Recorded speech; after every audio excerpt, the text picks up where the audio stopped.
Welcome student my YouTube channel. आज हम BHDC 132 के कुछ महत्वपूर्ण प्रश्न उत्तर के बारे में डिस्कस करेंगे। इसमें आपका पहला क्वेश्चन है, भक्ति का अर्थ स्पष्ट कीजिए। दूसरा, भक्ति काव्य की परंपरा और पृष्ठभूमि के बारे में बताइए। तीसरा, भक्ति के स्वरूप पर प्रकाश डालिए। चौथा, भक्ति काव्य की सामान्य विशेषता लिखें। पाँचवा, निर्गुण भक्ति काव्य की सामान्य विशेषता लिखें। पहला आपका है, भक्ति का अर्थ स्पष्ट कीजिए। इसका आपका आंसर आता है भक्ति का अर्थ। भक्ति शब्द संस्कृत के भज सेवायाम धातु में इक्त प्रत्यय लगाने पर बनता है। वस्तुत इक्ति प्रत्यय भाव अर्थ में होता है भजनम भक्ति, परंतु व्याकरण के अनुसार कृदंतीय प्रत्ययों में अर्थांतर अर्थ परिवर्तन प्रक्रिया का अंग है।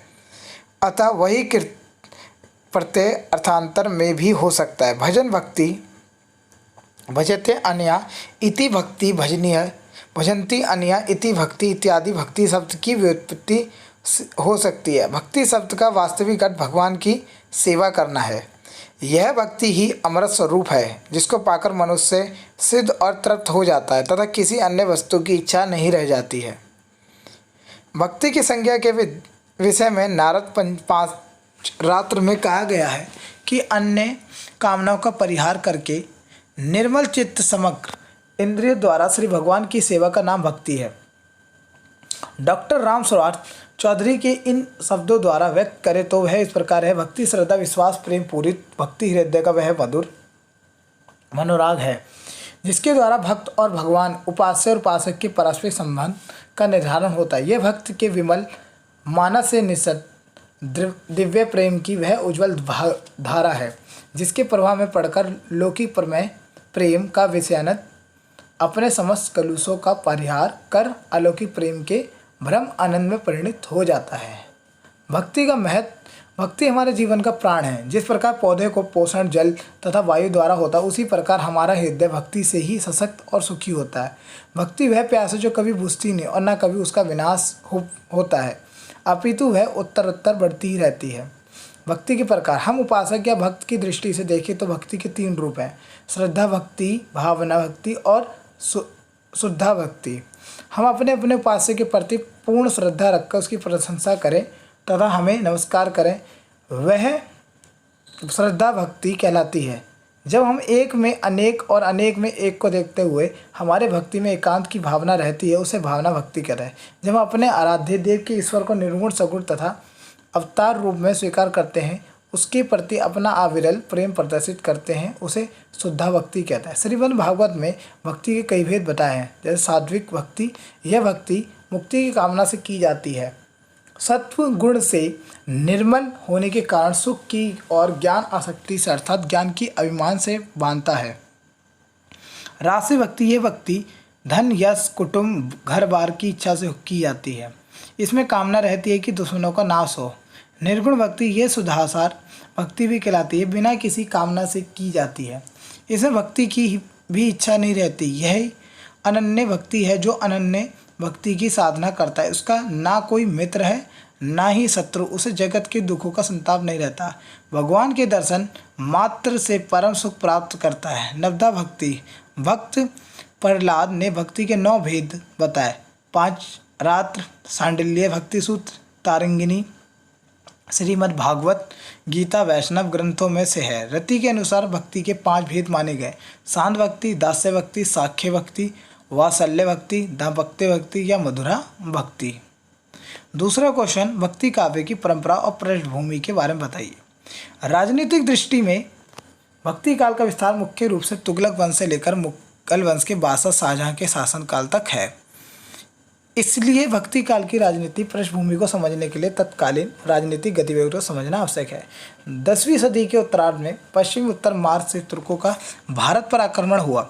राजपूत राजाओं की पारस्परिक फूट तथा शत्रुता के परिणाम स्वरूप पृथ्वीराज चौहान मोहम्मद गौरी के हाथों तथा जयचंद कुतुबुद्दीन ऐबक के द्वारा मारा गया। इसके बाद ही दिल्ली सल्तनत की स्थापना हुई। तुर्क आक्रमणकारियों द्वारा शासित राज्यों को दिल्ली सल्तनत के नाम से पुकारा जाता है।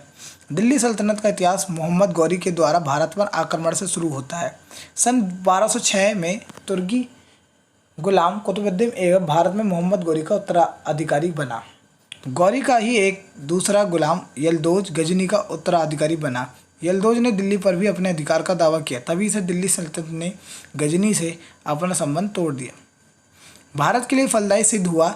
इस तरह वह मध्य एशिया की राजनीति से अलग हो गया और भारत दूसरे देशों में निर्भर हुए बिना दिल्ली सल्तनत में अपना स्वतंत्र विकास कर सका। शुरू के 100 वर्षों तक दिल्ली सल्तनत को अपने राज्य की सुरक्षा के लिए प्रयास करना पड़ा। दिल्ली सल्तनत को विदेशी आक्रमण, तुर्की अमीरों के आंतरिक विरोध, विजित राजपूत शासक और सरदारों द्वारा फिर से राज्य को वापस लेने का खतरा था।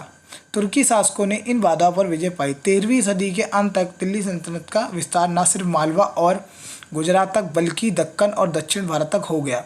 तुर्कों के द्वारा भारत में शासन कायम करने से लेकर शाहजहाँ तक के राजनीतिक इतिहास में सबसे महत्वपूर्ण तथ्य केंद्रीकृत शासन व्यवस्था है। तुर्कों के पतन का और मुगल साम्राज्य के स्थापित होने के बीच के कुछ वर्षों को छोड़ दे तो पूरा उत्तर भारत एक केंद्रीकृत शासन व्यवस्था के अधीन रहा। कभी कभी तो साम्राज्य का विस्तार दक्षिण भारत और बंगाल तक फैल गया। केंद्रीकृत और स्थिर शासन का अर्थव्यवस्था पर सबसे अच्छा प्रभाव पड़ता है। इसे हम उत्तर भारत के संदर्भ में भी देख सकते हैं। तुर्कों ने शासन व्यवस्था को सुचारू रूप से चलाने के लिए केंद्रीय प्रशासन और स्थानीय प्रशासन की व्यवस्था की।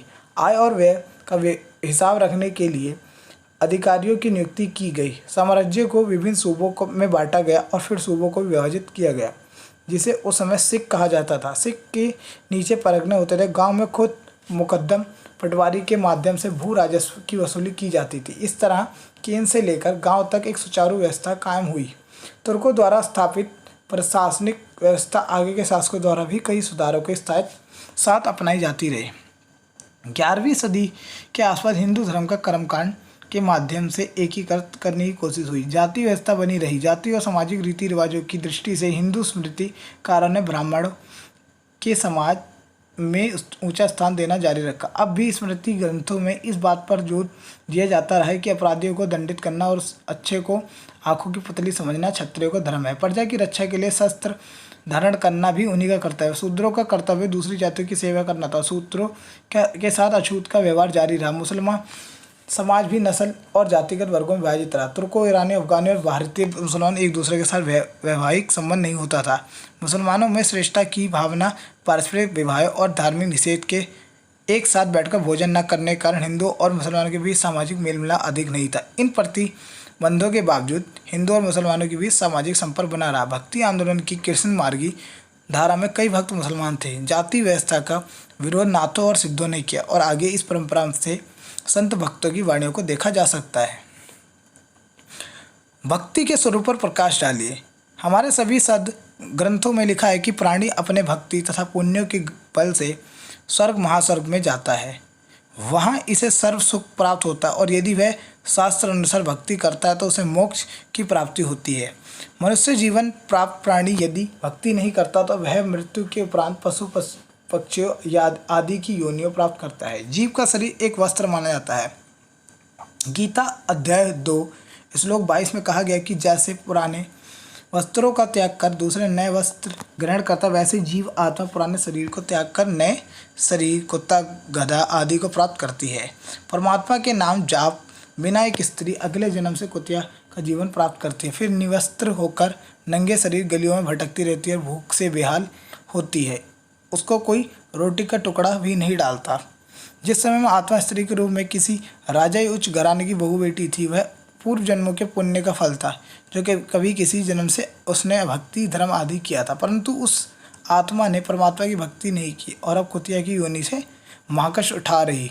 कबीर साहब ने कहा है, अच्छे दिन पाछे गए, गुरु से किया ना हित, अब पछतावा क्या करे, चिड़िया चुग गई खेत। कबीर हरि के नाम बिना नारी कुतिया होए, गली गली भौकत फिरे, टूक न डाल कोई। शास्त्र अनुसार भक्ति करने से ही लाभ है। गीता जी के अध्याय 16 के श्लोक 23 में लिखा है कि शास्त्र विधि को त्याग कर जो मनमाना आचरण करते हैं उनको ना कोई सुख मिलता है ना सिद्धि प्राप्त होती है। गीता ज्ञान दाता ना। गीता अध्याय 14 मंत्र 17 में स्पष्ट किया गया कि उत्तम परमात्मा तो कोई और है जो सबका भरण पोषण करता है। गीता ज्ञानदाता। गीता अध्याय 4 श्लोक 34 में अर्जुन से कहा कि उस उत्तम परमात्मा अर्थात परम अक्षर ब्रह्म यानी पूर्ण परमात्मा के मोक्ष मार्ग का भी मुझे ज्ञान नहीं है। तू तत्वदर्शी संत को खोज कर उसको दंडवत प्रणाम कर उनसे निर्मता पूर्वक प्रश्न कर, जो तुझे उस परम अक्षर ब्रह्म की साधना का मार्ग बताएंगे। नेक्स्ट फोर्थ क्वेश्चन, कवि भक्ति काव्य की सामान्य विशेषता लिखे। भक्ति काल की प्रमुख विशेषताएं ये थी, पहला नाम का महत्व, दूसरा गुरु की महत्व, तीसरा भक्ति भावना की प्रधानता, चौथा व्यक्तिगत अनुभव की प्रधानता, पांचवा अहम भाव का अभाव, छठा साधु संगति का महत्व, स्वांत सुखाई रचना, लोक कल्याण की भावना, भारतीय संस्कृति के आदर्शों की स्थापना, समन्वयकारी साहित्य नाम। पहला आता है आपका नाम का महत्व। जब भजन कीर्तन आदि के रूप में भगवान के नाम के महत्व संतों, सूफियों और भक्तों ने स्वीकार की है। कवि कहते हैं, सभी रसायन हम करें नहीं राम सम कोई। सूफी और कृष्णा भक्ति ने कीर्तन को बहुत महत्व नदियाँ हैं। सूरदास कहते हैं, भरोसा नाम को भारी। तुलसी की तो धारणा ही है कि उनके सर संबंध राम का नाम महिमा का वर्णन ठीक से नहीं कर सकते। गुरु की महत्ता, ईश्वर की अनुभव गए उसका अनुभव गुरु ही करा सकता है, इसलिए सभी भक्तों गुरु महिमा का ज्ञान किया है। कबीर ने कहा है, गुरु बड़े गोविंद के मन में देख विचार। इसी प्रकार सूरदास तुलसीदास ने भी गुरु की महिमा की है। भक्ति भावना की प्रधानता, भक्ति भावना की प्रधानता को भक्ति काल के सभी शाखाओं के कवियों ने स्वीकार किया है। कबीर कहते हैं, हरि भक्ति जाने बिना मड़ी मुआ संसार। सूफियों ने प्रेम को ही भक्ति का रूप माना है। सूरदास की गोपियाँ भक्ति की प्रशंसा करते हुए उधर से कहती हैं, भक्ति विरोधी जान तिहारो। तुलसीदास ने भक्ति को जान से भी बढ़कर माना है। व्यक्तिगत अनुभव की प्रधानता, भक्ति काल के कवि की रचनाओं से उनके व्यक्तिगत अनुभव की प्रधानता है। इस काल के अक्सर सभी कवि तीर्थ यात्रा या सत्संग कामना से प्रेरित हो देश भ्रमण करने वाले थे। कबीर जी कहते हैं, पेड़ गुने मति होई मैं सांझे पाया सोई। सूरदास के सूर सागर में व्यक्तिगत अनुभव की प्रधानता दी गई है। तुलसीदास पढ़े लिखे होने पर भी पुस्तक ज्ञान को महत्व नहीं देते, वह प्रेम और व्यक्तिगत साधना को प्रधानता देते हैं। अहम भाव का अभाव, मनुष्य के अहम भाव का जब तक विनाश नहीं होता तब तक वह भगवत प्राप्ति एवं मोक्ष से बहुत दूर रहता है। दीनता का अक्षय लेकर अन्य भाव से भगवान के शरण में जाने का उपदेश सभी भक्तों ने दिया है। साधु संगति का महत्व, सत्संग का गुणगान सभी शाखाओं के कवियों ने किया है। कबीर का कथन है, कबीर संगति साधु को हरे और की व्याधि। स्वांत सुखाई रचना, भक्ति साहित्य के प्रेरणा संसार त्यागी संत थे। वे आदिकाल रीतिकाल के कवियों की तरह दरबारों में रहकर आश्रयदाता को प्रसन्न करने के लिए नहीं लिखते थे, आत्म तृप्ति के लिए उनका लेखन था। इसलिए संत कुमान दास कहते हैं, संतन को कहाँ सीकरी सो काम था। तथा सूरदास सम्राट अकबर से कहते हैं, नहीं रहो चित्त में ठोर। संतों में भक्तों का काव्य स्वामिन सुखाय ना होकर स्वंत सुखाय बहुजन हिताय है। वह किसी राजा की फरमाइश पर लिखा जाने वाला साहित्य नहीं है, उसमें निश्चल आत्मभक्ति है। भक्ति काल की रचनाएं स्वांत सुखाई रची गई हैं। कृष्णा भक्त अष्टछाप के कवि संतान का शिकारी के काम घोषणा कर राज कृपया से दूर रहने में ही अपना हित मानते हैं। ये उदाहरण ये प्रमाणित करने के लिए पर्याप्त है कि भक्ति काल के कवियों की रचनाएं स्वार्थ या यश लिप्सा से प्रेरित होकर नहीं वरन शांता सुखाई लिखी है।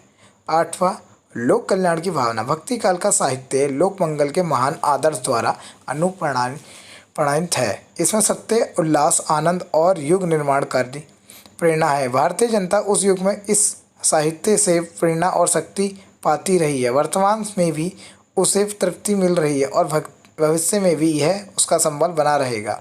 तुलसीदास ने लोक कल्याण को ही साहित्य का मूल उद्देश्य माना है। भारतीय संस्कृति के आदर्शों की स्थापना, इस काल के सभी कवियों में भारतीय संस्कृति और उसके आदर्शों की प्रति गहरी आस्था है। भारतीय धर्म, दर्शन, संस्कृति, सभ्यता, आचार विचार, भक्ति साहित्य के सुंदर कलेवरन सुरक्षित है। इसमें सगुण, निर्गुण, भक्ति, योग, दार्शनिकता, आध्यात्मिक और आदर्श जीवन के भव्य चित्र सन्निहित है। कुल मिलाकर भक्ति साहित्य तत्कालीन जनता का उन्नयक है, प्रेरक एवं उद्धारकर्ता। वह भारतीय संस्कृति का सशक्त उपदेष्टा है। रामकृष्ण, अलख, निरंजन और ओंकार का स्मारक है, जो आज भी हिंदू जनजीवन के लिए प्रात स्मरणीय है। समन्वयकारी साहित्य, भक्ति साहित्य सांप्रदायिक संकीर्णता सत्ताओं से ऊपर उठा हुआ महान साहित्य है जिसमें समन्वय की महान चेष्टा दिखाई पड़ती है। इस साहित्य में ऐसी भावना का समावेश है जिनका इस्लाम धर्म से कोई विरोध नहीं है। रामचरितमानस में समन्वय का यह स्वरूप अत्यंत भव्य रूप में दिखाई देता है। तुलसीदास ने ज्ञान, भक्ति और कर्म का समन्वय करके तीर्थराज प्रयोग का निर्माण किया है। वह सबको सीता राम में मानकर प्रणाम करते हैं। नेक्स्ट क्वेश्चन, निर्गुण भक्ति काव्य की सामान्य विशेषता लिखें। पहला, गुरु महिमा का गुणगान। इस युग के कवियों ने गुरु को सच्चा मार्गदर्शक बताया। उन्होंने गुरु को ईश्वर से भी ऊंचा बताया। मूर्ति पूजा का विरोध। इस युग के कवियों ने अपनी कविताओं मूर्ति पूजा का खंडन किया है। बाह्य आडंबरों का विरोध। इस युग के कवियों ने बाहरी दिखावे को महत्वहीन बताया है। अवतारवाद का विरोध। इस युग के कवि अवतार को मान्यता नहीं देते, ना ही अवतारवाद पर विश्वास करते हैं। निराकार ईश्वर की उपासना। निराकार का अर्थ है जिसका आकार ना हो। ये कवि मूर्ति पूजा के पक्ष में नहीं थे, इसलिए उन्होंने निराकार ईश्वर की उपासना की। रहस्यवाद की भावना। जो श्लोक में दिखाई नहीं देता उसके प्रति प्रेम दिखाया गया है। ये कुछ इंपॉर्टेंट क्वेश्चन है जो आपके BHDC 132 के क्वेश्चन पेपर में आ जाते हैं। ऐसे ही और जानकारी के लिए हमारे चैनल को सब्सक्राइब एंड शेयर करना ना भूलें।